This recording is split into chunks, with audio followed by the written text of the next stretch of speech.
30 वर्ष वैद्यकीय क्षेत्रामध्ये प्राध्यापक म्हणून काम करतोय.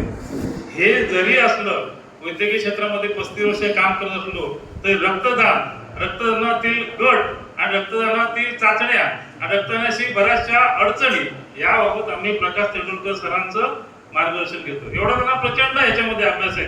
हे सगळेच आयडियल आहेत इथे बसलेले. बराडकर सर, वेगोलेकर, महेश सर आमचा प्रचंड काम करतो, कधी फोकस मध्ये येत नाही. या सगळ्या लोकांचं कितीही जरी ऋण व्यक्त केलं तर ते कमीच जाईल. एवढंच सांगेल की रक्तदान हे काळाची गरज आहे. एका वेळी अशी परिस्थिती होती की रक्तदानासाठी माणसं येत नव्हती.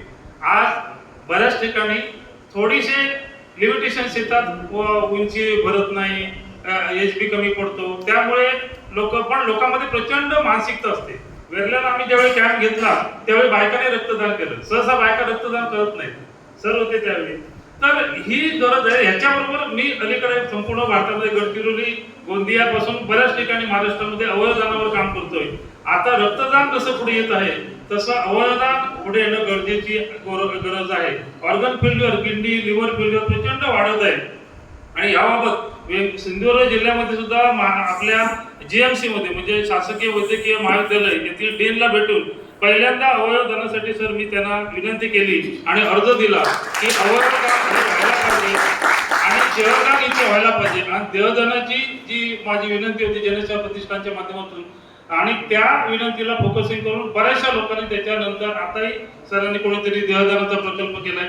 हे देहदान केल्यानंतर बऱ्याच ह्याच्यामध्ये गोष्टी आहेत. ब्रेन स्टेन झाला असेल, बऱ्याच वेळा जर मेंदू जर फक्त शाबूत असेल आणि दोन्ही न्यूरोलॉजिस्टने जर मान्यता दिली तर माणसाला आपले सगळे अवयव दान करता येतात. आणि सगळे अवयव दान करण्याचा पहिला जो प्रोजेक्ट आहे तो मी भंडारा जिल्ह्यातील एका रुग्णाचा केला. आमच्याच दूरच्या नातेवाईक त्याचा ब्रेन डेथ झाला. ऍक्सिडेंट ब्रेन डेथ झाल्यानंतर काउन्सिलिंग करताना प्रचंड म्हणजे हाल झाले आमचे. त्याच्या याला कोणाला बायकोला आणि बाकीच्या सगळ्या लोकांना. आणि रात्री 11:15 वाजता त्याच्या बायकोने मान्यता दिली की अवयव दान आम्ही करायला तयार आहोत. आणि त्याच्यानंतर आम्ही ती गोष्ट नागपूरच्या टीमला सांगितली. नागपूरची टीम भंडारामध्ये आली. भंडारावरून देह नागपूरला गेला. नागपूर जीएमसी आणि बाकीच्या 2 शासकीय रुग्णालयामध्ये एका रुग्णामध्ये लिव्हर काढलं गेलं, दुसऱ्या रुग्णालयामध्ये हार्ट काढलं गेलं, किडनी काढली गेली आणि शासकीय रुग्णालयामध्ये त्याचे दोन्ही डोळे काढले गेले. आणि अशा प्रकारे देहदानाचा प्रोजेक्ट आम्ही पहिल्यांदा भंडारामध्ये केला. तर ही एक काळाची गरज आहे, एवढंच मी सांगतो. आपणही ऑर्गन डोनेशन या बाबतीत पुढे यायला पाहिजे. त्याचप्रमाणे अजून एक गोष्ट सांगतो की महाराष्ट्रातल्या सगळ्याच जिल्ह्यामध्ये जवळजवळ माझी कनेक्टिव्हिटी आहे.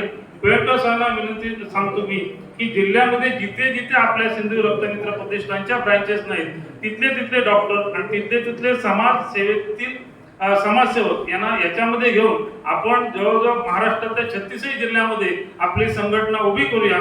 एवढंच सांगून मला बोलायला 2 शब्द दिले. आजही मी रक्तदान दाताचा करेन. 11 वाजता गोव्यातील 2 पेशंट आलेले आहेत, त्यांची अपॉइंटमेंट आहे.